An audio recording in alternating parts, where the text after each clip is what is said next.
नमस्कार। आप देख रहे हैं न्यूज़ नशा आदत हर खबर की। अब हमारी न्यायपालिका के बड़े बड़े न्यायमूर्ति सिर्फ फैसले नहीं बल्कि फैसलों के बदले मिलने वाले इनाम से चर्चा में रहते हैं।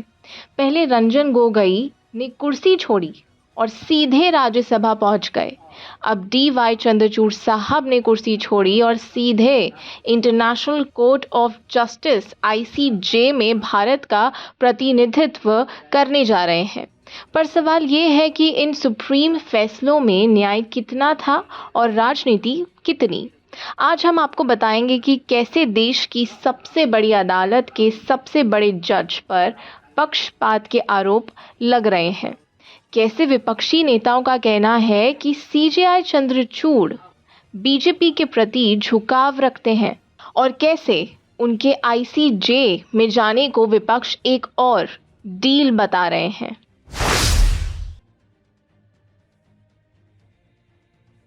डी.वाई. चंद्रचूड़ सुप्रीम कोर्ट के 50वें चीफ जस्टिस, जिन्हें उनकी तीक्ष्ण बुद्धिमत्ता और ऐतिहासिक फैसलों के लिए जाना जाता है, लेकिन अपने करियर के अंतिम दिनों में चंद्रचूड़ साहब विवादों में केंद्र में आ गए।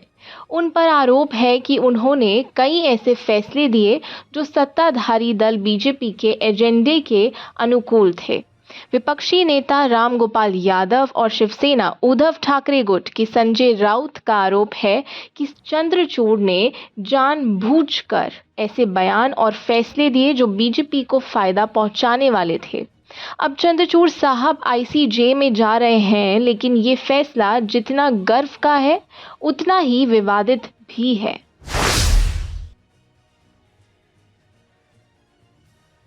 चंद्रचूड़ साहब का नाम सबसे ज्यादा तब चर्चा में आया जब उन्होंने प्लेसेस ऑफ वर्शिप एक्ट 1991 पर टिप्पणी की। ये एक्ट कहता है कि 15 अगस्त 1947 को जो धार्मिक स्थलों की स्थिति थी उसे बदला नहीं जा सकता। लेकिन चंद्रचूड़ के बयान को लेकर विपक्ष ने आरोप लगाया कि उन्होंने इस कानून को कमजोर करने की कोशिश की। संजय राउत ने कहा, चंद्रचूड़ का बयान बीजेपी की विचारधारा को समर्थन देने वाला था। ये उनके काशी मथुरा एजेंडे को हवा देता है। राम गोपाल यादव ने तंज कसते हुए कहा, अगर सुप्रीम कोर्ट के जज ही इस तरह के बयान देंगे तो फिर न्यायपालिका और सरकार में क्या फर्क रह जाएगा।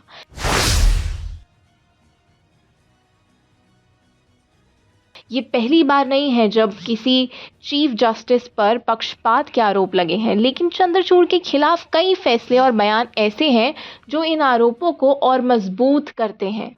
जैसे कि धारा 370 पर चुप्पी।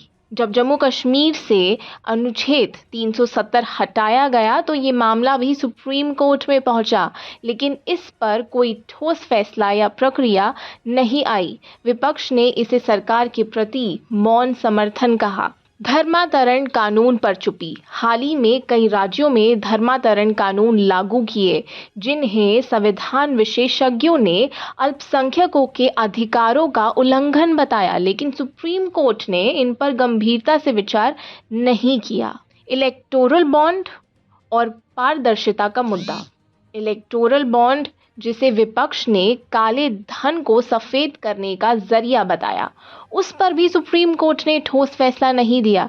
ये भी बीजेपी को फायदा पहुंचाने वाला मुद्दा माना गया। प्लेसेस ऑफ वर्शिप एक्ट पर रुख।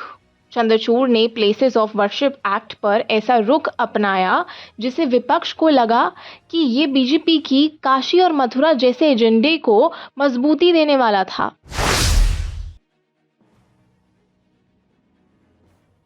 रंजन गोगोई ने अपने कार्यकाल के दौरान अयोध्या मामले में फैसला दिया जो साफ तौर पर बीजेपी के राम मंदिर एजेंडे को समर्थन देता था। फैसला आने के तुरंत बाद गोगोई राज्यसभा में सांसद बन गया।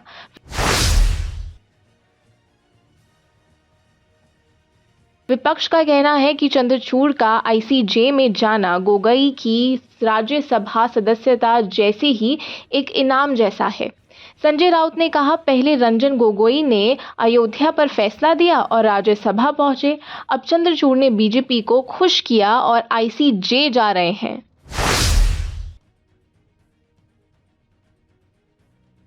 आईसीजे यानी इंटरनेशनल कोर्ट ऑफ जस्टिस ये दुनिया का सबसे बड़ा न्यायिक मंच है जहां देशों के बीच विवाद सुलझाए जाते हैं। भारत के लिए गर्व की बात हो सकती है कि उसका प्रतिनिधित्व करने के लिए एक अनुभवी जज जा रहा है। क्या एक ऐसा जज जिस पर अपनी ही देश में पक्षपात के आरोप लगे हों अंतर्राष्ट्रीय मंच पर निष्पक्षता बनाए रख पाएंगे? बड़ा सवाल है।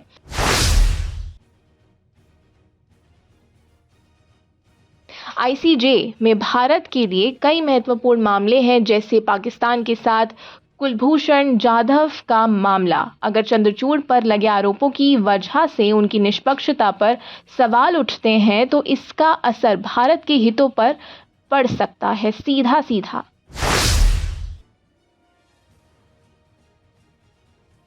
ये पूरा मामला सिर्फ चंद्रचूड़ या आईसीजे तक सीमित नहीं है, ये एक बड़े सवाल की ओर इशारा करता है। क्या भारत की न्यायपालिका अब सरकार के दबाव में काम कर रही है? न्यायपालिका और सरकार के बीच बढ़ती नजदीकियां। पिछले कुछ वर्षों में न्यायपालिका और सरकार के बीच बढ़ती नजदीकी को लेकर कई सवाल उठे हैं। रंजन गोगोई का मामला इसका सबसे बड़ा उदाहरण है।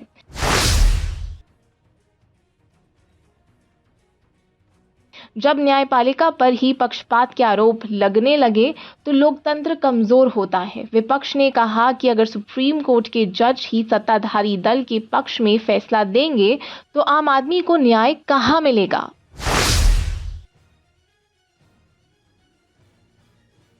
संजय राउत ने कहा, ये सुप्रीम कोर्ट नहीं, अब सरकार का कोर्ट बनता जा रहा है। पहले गोगोई को इनाम मिला, अब चंद्रचूड़ को। राम गोपाल यादव बोले, जब न्यायपालिका सत्ता में आगे झुकने लगी तो लोकतंत्र की रीढ़ टूट गई।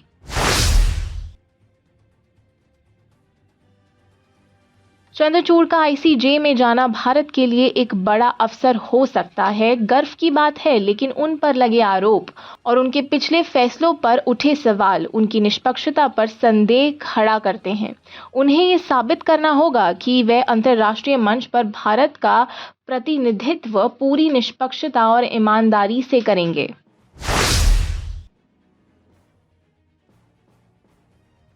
तो ये जो सारा मामला न्यायपालिका और सरकार का याराना है, इसे समझना बहुत ज़रूरी है। जब देश के सबसे बड़े जज पर ही पक्षपात के आरोप लगते हैं तो ये जनता के लिए एक चेतावनी हो सकती है। सवाल पूछिए, क्योंकि लोकतंत्र सवालों पर चलता है। चंद्रचूड़ का आईसीजे में जाना भले ही भारत के लिए गर्व की बात हो, लेकिन ये विवादों से घिरा हुआ है। जनता और विपक्ष को सतर्क रहना होगा ताकि ये सुनिश्चित हो सके कि भारत का लोकतंत्र और न्याय प्रणाली निष्पक्ष बनी रहे। तो सवाल पूछिए। और आप हमसे जुड़े रहने के लिए सब्सक्राइब करें YouTube पर, फॉलो करें ट्विटर पर और लाइक करें Facebook पर। और ज्यादा जानकारी के लिए आपको टाइप करना होगा सिर्फ न्यूज़ नशा।